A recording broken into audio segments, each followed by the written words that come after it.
Gracias amigos del YouTube por acompañarnos. Estamos con el doctor Carlos Flores para hablar sobre el coronavirus. ¿Qué es el coronavirus? ¿Cuál es el cuadro clínico?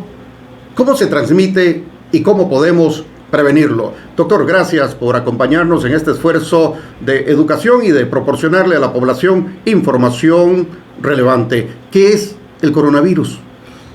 Bueno, gracias Juan Carlos, gracias a la audiencia, a los oyentes y amigos televidentes en redes sociales que nos siguen a través de la plataforma YouTube. Pues hablar del coronavirus en este contexto mundial que ya hoy, 11 de marzo, la Organización Mundial de la Salud lo declara como una pandemia.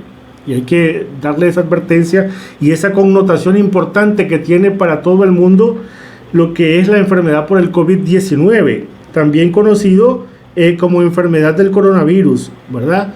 Algo otros lo han mencionado incorrectamente como neumonía por coronavirus, pero en realidad es una infección viral, ¿verdad? Producida por este virus que inició en 2019 allá en Wuhan, China, y se llama COVID-19. Pero el coronavirus es un tipo de virus. Estos fueron descubiertos en los años 60, es decir, no es algo nuevo para la ciencia, pero esta es una mutación, entiendo.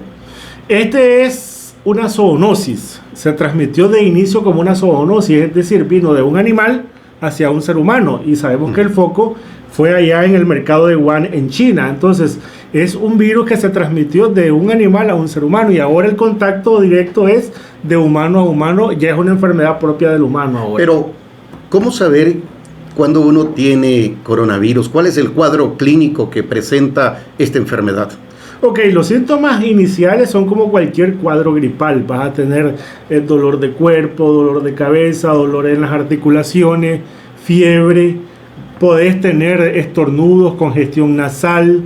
En algunos casos más raros, que ahí hay cierta controversia, inclusive cuadros de catarro nasal, ¿verdad? Secreción nasal.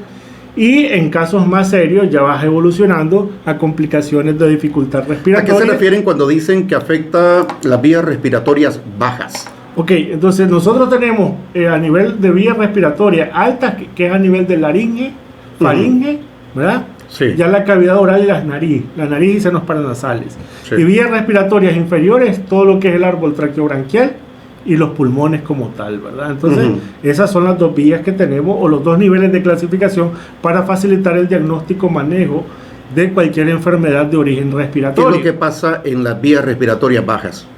Entonces, las vías respiratorias bajas y es una complicación médica que tenés de la infección por coronavirus. Te decía, en cuestión de días, vos podés desarrollar un cuadro neumónico, ¿verdad? Cuadros de dificultad respiratoria o insuficiencia respiratoria, y algo que se llama síndrome de dificultad respiratoria del adulto, ¿verdad?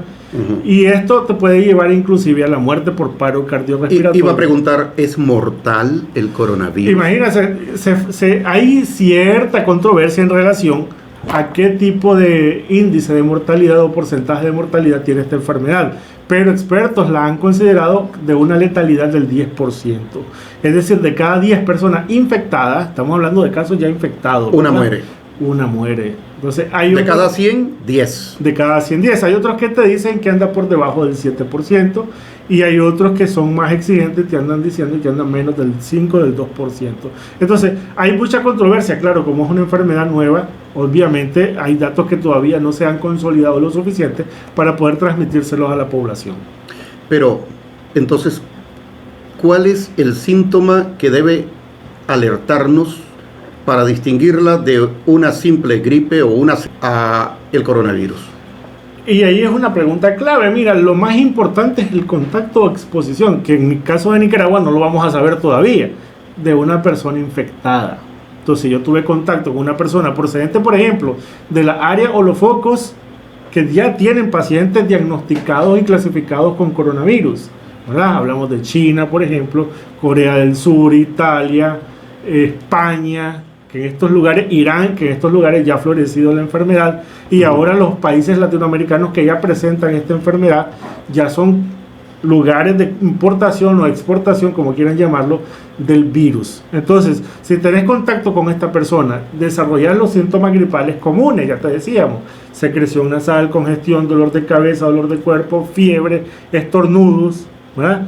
Y luego de esto, ¿verdad?, desarrollás en cuestión de 2, 3, 4, 5 días cuadros de dificultad respiratoria o incapacidad para respirar o cansancio, ¿verdad?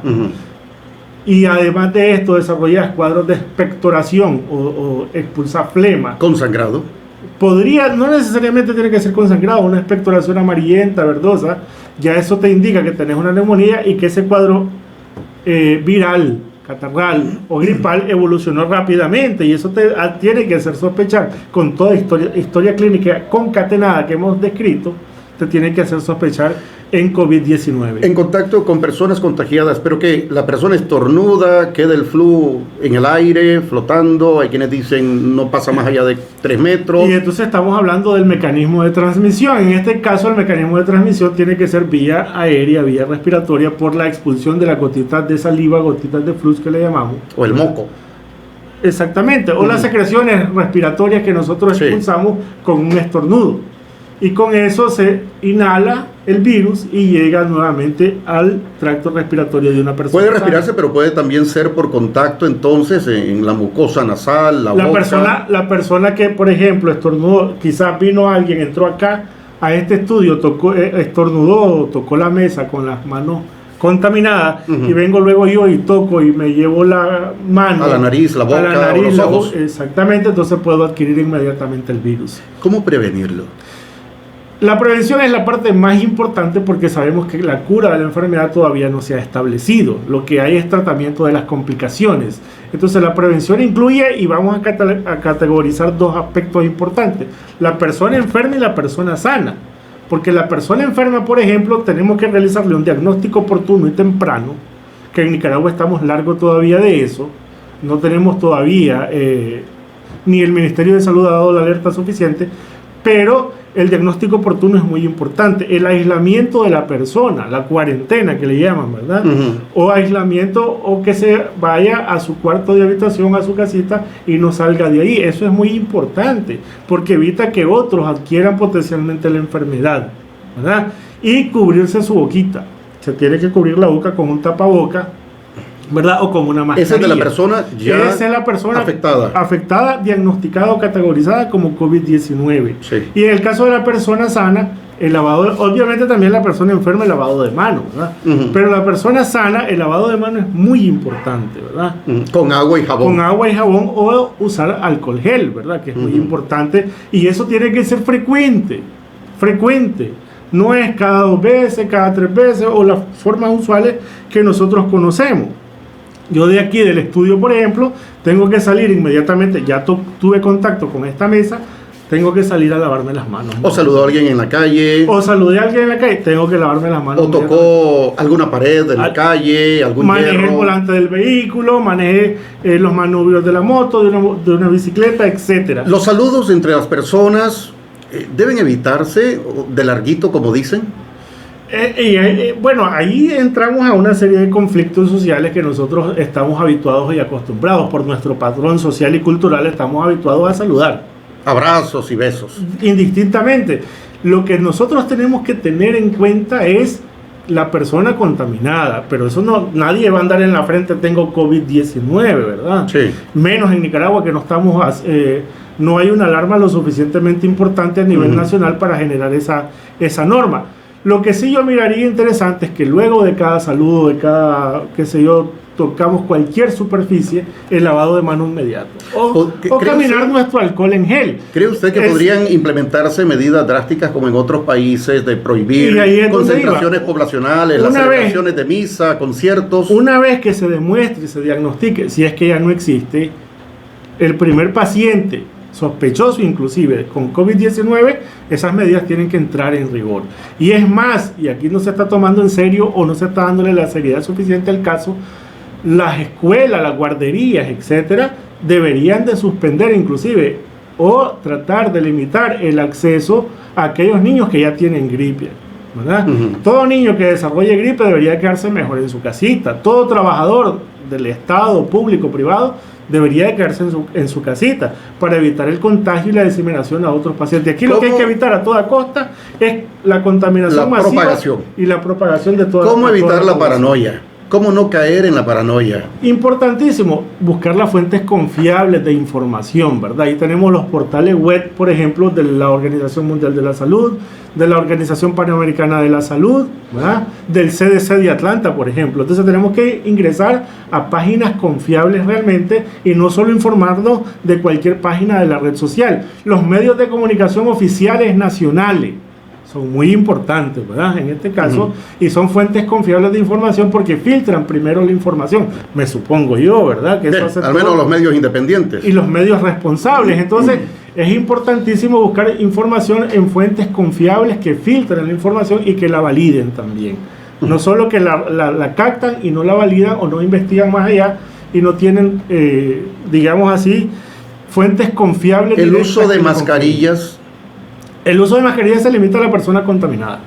A la persona con para no estar expulsando más del virus. Exactamente, para no diseminarlo y no propagarlo más. Y como les digo, el lavado de todo, limpieza de todo es muy importante. Sobre todo el cuidado con los niños, Juan Carlos.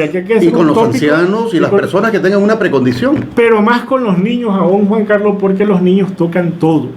Y se llevan las manos a la boca. Y la mano a la boca constantemente. Entonces, padres y madres de familia, ojo con esto, tienen que estar encima de esos chavalitos. Tienen que estar encima de los niños pequeños, de los lactantes, y estarle lavando juguetes, las mesas, la ropa, todo tiene que estar en perfecta higiene. Y esta enfermedad, fíjate que algo que nos va a enseñar a partir de ahora a todo el mundo es que tenemos que tener medidas higiénicas permanentemente, hábitos sanitarios permanentes para que nos ayude a protegernos de cualquier enfermedad. Hay gente que no tiene la costumbre de lavarse las manos, hay otros que sí comprenden y esperamos que todas las personas puedan comprenderlo. Hay algunos mitos alrededor del coronavirus también. Okay. Hay gente que habla de que se muere el virus a 26 grados centígrados, pero pregunto yo, pero si el cuerpo tiene 36, 37 grados centígrados y ahí está, pues. No hay, imagínate, inclusive hay unos países, por ejemplo el nuestro, que están esperando, eso es de fuentes extraoficiales, que están esperando que el verano se instaure lo suficiente para sentirse inmune a la enfermedad. Hasta el momento ningún país ha sido inmune a la transmisión y a la peligrosidad del COVID-19, y entonces es importante que nosotros vayamos quitándonos esos mitos. Ahora, esta enfermedad no es una enfermedad que va a estar solo temporal en este momento. Probablemente después se vuelva estacional, pero el inicio y a los países que entre por primera vez, la gravedad y la letalidad va a ser mortal. Entonces, aún no llegue en verano o se establezca en la entrada del invierno, que va a ser mucho más serio todavía, porque nosotros tenemos invierno en mayo, junio, julio, sí, y a esos meses no estamos tan lejos. Entonces, igual el nivel de peligrosidad, porque va a entrar por primera vez, es un virus desconocido para nuestro cuerpo. El índice de mortalidad puede ser igual o superior en países como lo hemos visto, por ejemplo, en Italia, como lo hemos visto, por ejemplo, que son países desarrollados. En el mismo China, por ejemplo, exactamente. Y entonces siento yo, y me van a disculpar la audiencia, siento yo que en Nicaragua no se están tomando ni las medidas, ni se le está dando la seriedad debida, ¿verdad?, a esta pandemia ya declarada por la Organización Mundial de la Salud. Bien, gracias doctor Carlos, muchísimas gracias por sus recomendaciones y sus apreciaciones sobre el coronavirus para aprender un poquito más, porque debemos estar alertas, sin caer en el pánico, pero tomando las medidas preventivas que permitan y garanticen la salud de nuestras familias y la salud propia. Gracias a ustedes, compartan este video para que otras personas también conozcan más sobre el coronavirus.